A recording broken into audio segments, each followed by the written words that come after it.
జనసేనలో కీలక పరిణామం. స్థానిక సమరానికి సేనాని వ్యూహాలు మొదలయ్యాయి.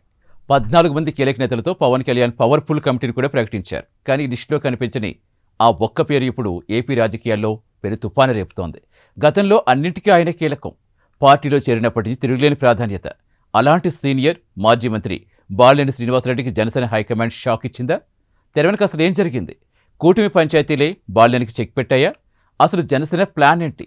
పూర్తి వివరాలు ఈ స్టోరీలో. స్థానిక సంస్థల ఎన్నికలపై జనసేన అధినేత పవన్ కళ్యాణ్ ప్రత్యేక దృష్టి పెట్టారు. ఎన్నికల్లో జన సైనికుల ఆత్మగౌరవం నిలబెట్టేలా పార్టీ శ్రేణులను సిద్ధం చేయాలని నిర్ణయించారు. దీనిలో భాగంగా ఎన్నికల వ్యూహం, అభ్యర్థుల ఎంపిక, క్షేత్రస్థాయి సమన్వయం వంటి అంశాలపై ప్రత్యేక కమిటీ ఏర్పాటు చేశారు.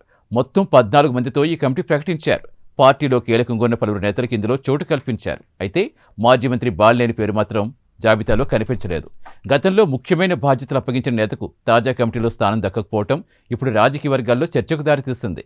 ఈ పరిణామం వెనుక అసలు కారణమేంటనే ప్రశ్నలు కూడా వినిపిస్తున్నాయి. పార్టీ వర్గాలు మాత్రం అధికారికంగా ఎలాంటి వివరణ ఇవ్వలేదు. అయినప్పటికీ బాలినేని అంశం జనసేనలో చర్చగా మారింది. ప్రస్తుతం ఈ అంశంపై జనసేన శ్రేణుల్లో చర్చ సాగుతోంది. స్థానిక ఎన్నికల విధి విధానాలపై సూచనలు ఇచ్చేందుకు ఏర్పాటు చేసిన కమిటీలో మండలి బుద్ధప్రసాద్, టి శివశంకర్, కందుల దుర్గేష్, వల్లభనేని బాలశౌరి, బొలిశెట్టి శ్రీనివాస్, దేవ వరప్రసాద్ ఉన్నారు. సిహెచ్ వంశీకృష్ణ యాదవ్, లోకం మాధవి, ధర్మరాజు, మధుసూదన్ రెడ్డి, గోవిందరావు, సామినేని ఉదయభాను, యనమల భాస్కర్, రవికుమార్ సభ్యులుగా ఉన్నారు. ఈ జాబితాలో బాలినేని శ్రీనివాసరెడ్డి లేకపోవడం చర్చకు కారణమైంది. సాధారణంగా పార్టీ కీలక నిర్ణయాలకు సంబంధించిన కమిటీల్లో ఆయనకు ప్రాధాన్యం కనిపించేది. ఇప్పుడు మాత్రం స్థానిక ఎన్నికల వంటి అత్యంత కీలక ప్రక్రియకు సంబంధించి ఏర్పాటైన బృందంలో బాలినేనికి అవకాశం దక్కలేదు. దీంతో పార్టీలో బాలినేని ప్రస్తుత స్థానం ఎలా ఉందనే అంశంపై రాజకీయ పరిశీలకులు ఆసక్తిగా గమనిస్తున్నారు. కమిటీ కూర్పు ద్వారా పార్టీ నాయకత్వం ఇస్తున్న సంకేతాలపై కూడా చర్చ మొదలైంది. వైఎస్ఆర్ కాంగ్రెస్ పార్టీ నుంచి జనసేనలో చేరిన తర్వాత బాలినేనికి పార్టీలో కీలక గుర్తింపు లభించింది. జనసేనలో చేరికల కమిటీ బాధ్యతలు ఆయనకు అప్పగించారు.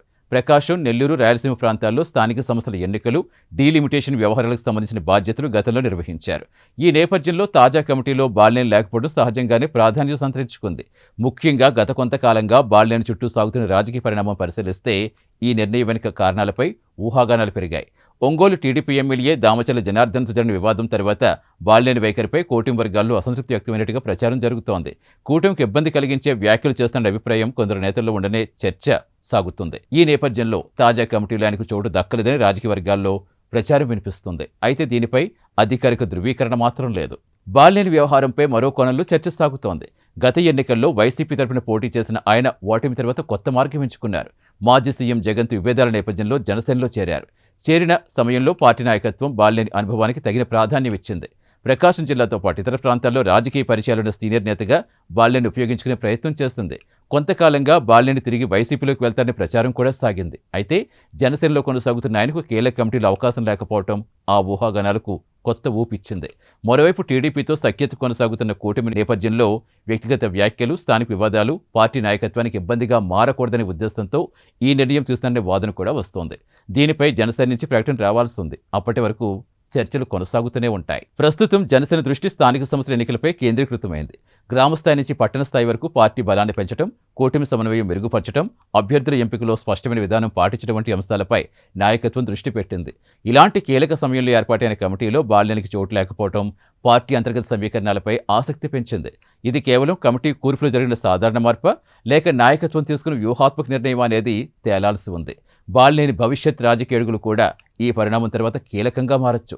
జనసేన అధికారికంగా ఆయనపై ఎలాంటి చర్య ప్రకటించలేదు. కాబట్టి ప్రచారాలు వాస్తవాలుగా తీసుకోవడం సరికాదు. ముఖ్యమైన కమిటీలో బాలినేనికి స్థానం దక్కకపోవడం మాత్రం రాజకీయంగా గమనించదగ్గ పరిణామమే. రాబోయే రోజుల్లో పార్టీ కార్యక్రమాల్లో ఆయనకు ఎలాంటి బాధ్యతలు ఇస్తారనేది స్పష్టతిస్తుంది. అప్పుడే అసలు వ్యూహం బయటపడుతుంది.